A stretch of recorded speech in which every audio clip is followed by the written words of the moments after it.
Hello students, N के मित्र law class में आपका स्वागत है। जैसा कि आपको पता ही है कि हमारे यहाँ पर ट्रांसफर ऑफ प्रॉपर्टी एक्ट को स्टार्ट करवा दिया गया है। उसके रिलेटेड ही आज हम यहाँ पर बात करेंगे सेक्शन 19 और सेक्शन 21 की, जो रिलेट करता है वेस्टेड इंटरेस्ट और कंटिजेंट इंटरेस्ट के बारे में। तो चलिए फिर अपनी क्लास स्टार्ट करते हैं। आज हम यहाँ पर बात करने जा रहे हैं वेस्टेड इंटरेस्ट किसे कहते हैं, जिसके बारे में सेक्शन 19 में बताया गया है। अभी हमने एक तरह से ये जाना कि इंटरेस्ट प्रॉपर्टी में जो क्रिएट हो रहा है वो दो तरह से हो रहा है, वेस्टेड इंटरेस्ट और एक हो रहा है कंटिजेंट इंटरेस्ट। आप कब कह सकते हैं कि जो प्रॉपर्टी में इंटरेस्ट क्रिएट हुआ है वो वेस्टेड इंटरेस्ट है, वो आप कब कह सकते हैं? बहुत सिंपल सा एक एग्जांपल है। अगर यहाँ पे सपोज करिए ए है, वो ये कहता है कि वो अपनी प्रॉपर्टी बी को ट्रांसफ़र करता है बी के लाइफ टाइम पीरियड के लिए, ठीक है। और वो ये कहता है कि इस प्रॉपर्टी में सी को वेस्टेड इंटरेस्ट तब रिसीव होगा जब पहले बी यहाँ पर, जिस वक्त बी मरेगा तब यहाँ पर सी को इस प्रॉपर्टी में वेस्टेड इंटरेस्ट रिसीव होगा। तो सी को प्रॉपर्टी में निहित हित कब प्राप्त हुआ? किसी सर्टेन इवेंट के होने पर। डेथ एक सर्टेन इवेंट है, लेकिन वो सर्टेन इवेंट कब होगा इसके लिए कोई स्पेसिफिक टाइम पीरियड तय नहीं है, पर वो इवेंट ज़रूर होगा। डेथ ज़रूर होगी, कब होगी ये कोई टाइम पीरियड तय नहीं है। तो सर्टेन इवेंट के होने पर सी को यहाँ पर इस प्रॉपर्टी में वेस्टेड इंटरेस्ट रिसीव हो जाएगा। जब वेस्टेड इंटरेस्ट सी को रिसीव हो जाएगा प्रॉपर्टी में, तो उसका मतलब ये कि उसे और कौन कौन से राइट रिसीव हो जाएंगे। तो जिस वक्त सी को प्रॉपर्टी में वेस्टेड इंटरेस्ट रिसीव हो गया, अब सी को ओनरशिप रिसीव हो गई उस प्रॉपर्टी पर। और जब सी प्रॉपर्टी का ओनर बन गया तो उसके पास ये राइट आ गया कि वो उस प्रॉपर्टी को आगे फर्दर भी ट्रांसफ़र कर सकता है। अगर कल को सी मर जाता है तो अब वो प्रॉपर्टी आगे किन को जाएगी? ऑफकोर्सली सी जो है उसने प्रॉपर्टी में वेस्टेड इंटरेस्ट रिसीव करा है, अब वो प्रॉपर्टी का ओनर बन गया है, ट्रांसफरेबल राइट उसके पास आ चुका है। तो जो प्रॉपर्टी है उसके मरने पर आगे जो उसके लीगल रिप्रेजेंटेटिव वगैरह होंगे, जो उसके उत्तराधिकारी होंगे, आगे प्रॉपर्टी उनको ही ट्रांसफ़र होगी आगे। अब वेस्टेड इंटरेस्ट कैसा होता है? वंशानुगत है। ये वाली बात अभी एग्जाम्पल से क्लियर है। और इसी के साथ आप ये भी याद रखिएगा, यह जो प्रॉपर्टी अब सी को मिली है, वेस्टेड इंटरेस्ट उसमें गया है सी का, उसमें ये प्रॉपर्टी अब इसमें अटैचेबल भी हो सकती है इस संबंध में। अब इसी के साथ में एक कंडीशन कई बार ये पूछी जाती है कि जिस व्यक्ति को प्रॉपर्टी में वेस्टेड इंटरेस्ट क्रिएट हो रहा है, ट्रांसफरी जो है, अगर वो प्रॉपर्टी में पोजीशन रिसीव करने से पहले ही मर जाता है तब क्या होगा? वेस्टेड, इसी बात का आंसर है ये। Vested interest is not defeated by the death of transferee before he obtain position. Example read कर लीजिए। ए है, उसने एक प्रॉपर्टी है उसकी अपनी, वो प्रॉपर्टी उसने बी को दी उसके लाइफ टाइम पीरियड के लिए। उसने कहा ये प्रॉपर्टी जो सी है, जो अनब्रोन पर्सन है सी, उसको जाएगी। अब यहाँ पे जो सी है वो बी के लाइफ टाइम पीरियड में प्रायोर इंटरेस्ट खत्म होने से पहले पैदा हो गया है, लिविंग है, जीवित है। अब यहाँ पर जैसे ही सी पैदा हुआ, सी को इस प्रॉपर्टी में वेस्टेड इंटरेस्ट रिसीव हो गया है, लेकिन सी जो है अभी प्रॉपर्टी पर पोजीशन एक्वायर करता, उससे पहले जो सी है यहाँ पर मर गया है। लेकिन नियम तो ये कहता है ना कि जैसे ही एक बार सी पैदा हुआ यहाँ पर, उसने प्रॉपर्टी में वेस्टेड इंटरेस्ट एक्वायर कर लिया। अब इस बात से कोई फ़र्क नहीं पड़ता कि वो प्रॉपर्टी पर पोजीशन उसने अभी रिसीव करा था या नहीं करा था। यहाँ पर अब सी के मरने के बाद में जो प्रॉपर्टी है, अब वो आगे किन्हें जाएगी? क्या वो वापस ए को चली जाएगी? नहीं, वो ए को नहीं जाएगी, बल्कि वो अब आगे सी के जो उत्तराधिकारी होंगे, जो सी के लीगल रिप्रेजेंटेटिव वगैरह होंगे, प्रॉपर्टी अब आगे उनको ट्रांसफ़र हो जाएगी। क्योंकि नियम अभी हमने रीड करा है, इसमें सेक्शन 19 में ही बताया गया है ये। Vested interest is not defeated by the death of transferee before he obtain position. अब आप एक बार रीड कर लीजिए इसे पूरा, सेक्शन 19 जो हमने बात कही थी वो लिखा हुआ है आपके सामने। अब हम बात करेंगे कंटिजेंट इंटरेस्ट किसे कहते हैं। हमने शुरू में ये जाना था यहाँ पर कि इंटरेस्ट दो तरह से होता है, एक होता है वेस्टेड इंटरेस्ट और एक होता है कंटिजेंट इंटरेस्ट। अगर आप बात कर रहे हैं कि वेस्टेड इंटरेस्ट कब क्रिएट होगा, तो सर्टेन इवेंट के होने पर वेस्टेड इंटरेस्ट क्रिएट होता है। कंटिजेंट इंटरेस्ट कब क्रिएट होता है? ये किसी अनसर्टेन इवेंट के होने पर या ना होने पर क्रिएट होता है। कैसे? इसके लिए आप एग्जाम्पल समझते चलिए।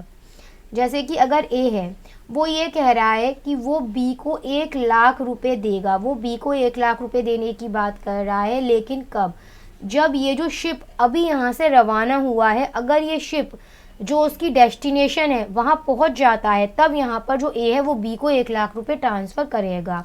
तो अभी यहाँ पर शिप जब रवाना हुआ है, अभी इस संबंध में जो बी का इंटरेस्ट है वो कैसा है? वो सिर्फ अभी कंटिजेंट इंटरेस्ट है। हो सकता है शिप वहाँ पर पहुँचे, हो सकता है शिप वहाँ पर ना पहुँच पाए। किसी अनसर्टेन इवेंट के हैपनिंग और नॉट हैपनिंग पर डिपेंड कर रहा है, वो अभी कंटिजेंट इंटरेस्ट है।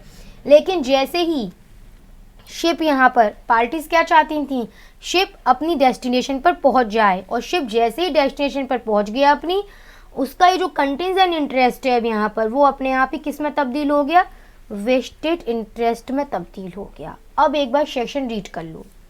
Where on a transfer of property and interest therein is created in the favor of person to take effect only on the happening of a specific uncertain event, or if a specific uncertain event shall not happening, मैंने पहले कहा था happening और not happening पर depend करता है, such person thereby acquire a contingent interest in the property, such interest become a vested interest।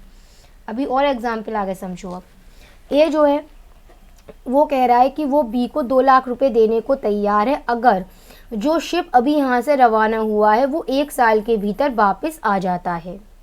अब यहाँ पर अभी बी का इंटरेस्ट कैसा है? कंटिजेंट इंटरेस्ट है। हो सकता है शिप वापस आ जाए, हो सकता है शिप वापस ना आए। शिप 8 महीने के भीतर ही वापस आ गया है। यहाँ पर जो बी का इंटरेस्ट है कंटिजेंट इंटरेस्ट, अब वो वेस्टेड इंटरेस्ट में तब्दील हो जाएगा।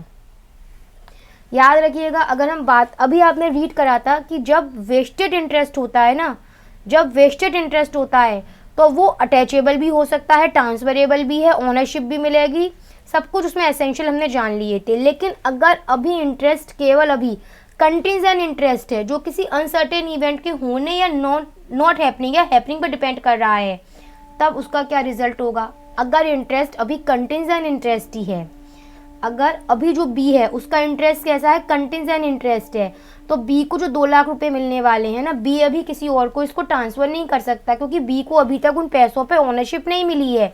जनरली स्पीकिंग इसको अटैचेबल भी नहीं किया जा सकता, यहाँ पर इनको वंशानुगत हेरिटेबल भी नहीं माना जा सकता है अभी। ठीक है, और एक बात याद रखना, कंटिजेंट इंटरेस्ट वेस्टेड इंटरेस्ट में तब्दील हो जाता है। एग्जाम्पल एक बार और रीड कर लो, एक बार और ये वाला। ए जो है वो यहाँ पर क्या कह रहा है कि जो उसकी प्रॉपर्टी है वो बी को देगा अगर जो शिप अभी मुंबई के लिए रवाना हुआ है, अगर वो वापस आ जाता है तब वो बी को एक प्रॉपर्टी अपनी ट्रांसफ़र करेगा। यहाँ पर पार्टीज क्या चाहती हैं? अनसर्टेन इवेंट है, शिप हो सकता है, नहीं भी हो सकता है वापस आए, हैपनिंग और नॉट हैपनिंग पर है। पार्टीज चाहती हैं हैपनिंग, ऐसा हो जाए, लेकिन ये पता चलता है कि शिप डूब चुका है। इसका मतलब ये कि जो अनसर्टेन इवेंट था जिसका होना, हैपनिंग पार्टीज के लिए ज़रूरी था, तब वो यहाँ पर वेस्टेड इंटरेस्ट में बदलता, पर वो चीज़ तो हुई ही नहीं है। इसका मतलब जो कंटिजेंट इंटरेस्ट है वो वेस्टेड इंटरेस्ट में तब्दील ही नहीं हुआ है। In the former case on the happening of event, in the letter when the happening of event become impossible. अब यहाँ पर क्या है? यहाँ पर वो अभी अब वो कंटिजेंट इंटरेस्ट वेस्टेड इंटरेस्ट में नहीं बदला, अब कोई मतलब नहीं रह गया इस ट्रांसफ़र का। फिर यहाँ पर एक एग्जाम्पल और रीड करो। ए है वो कह रहा है वो प्रॉपर्टी बी को देगा अगर ये जो शिप अभी मुंबई के लिए रवाना हुआ है ये वापस नहीं आता है लौट कर, अगर तो यह प्रॉपर्टी शिप बी को चली जाएगी। यहाँ पर ये पता चलता है कि शिप डूब चुका है, यानी कि जो इसका कंटिजेंट इंटरेस्ट था वो अपने आप ही वेस्टेड इंटरेस्ट में तब्दील हो चुका है। इसमें कई बार यहाँ पर इस संबंध में क्वेश्चन आता है कि मैम डिफरेंसेस क्या होते हैं कंटिजेंट इंटरेस्ट में और वेस्टेड इंटरेस्ट में, क्या डिफरेंस पाया जाता है? तो अगर हम इस संबंध में बात करें कि जो वेस्टेड इंटरेस्ट है उसके बारे में हमने कहाँ रीड किया था? सेक्शन 19 में। कंटिजेंट इंटरेस्ट के बारे में कहाँ रीड कर रहे हैं हम? सेक्शन 21 में। वेस्टेड इंटरेस्ट किसी सर्टेन इवेंट पर डिपेंड करता है, किसी सर्टेन इवेंट के होने पर डिपेंड करता है। ये अलग बात है कि वो सर्टेन इवेंट कब होगा, इसके लिए कोई स्पेसिफिक टाइम पीरियड नहीं है। पर कंटिजेंट इंटरेस्ट का क्या है? वो किसी अनसर्टेन इवेंट के होने या ना होने पर डिपेंड करता है। वेस्टेड इंटरेस्ट ट्रांसफरेबल भी है, अटैचेबल भी है, ओनरशिप मिल रही है और हेरिटेबल है, आगे जाकर फर्दर उसके लीगल रिप्रेजेंटेटिव को जाएगा। लेकिन on the other hand contingent interest की अगर हम बात करें वो ट्रांसफरेबल नहीं है, ओनरशिप नहीं मिल रही, वंशानुगत नहीं है और जनरली स्पीकिंग बात करें तो वो अटैचेबल भी नहीं होता है। पर एक बात हमेशा याद रखिएगा, कंटिजेंट इंटरेस्ट वेस्टेड इंटरेस्ट में तब्दील होता है। तो इसी के साथ अपनी आज की क्लास हम यहाँ पर कंप्लीट करते हैं।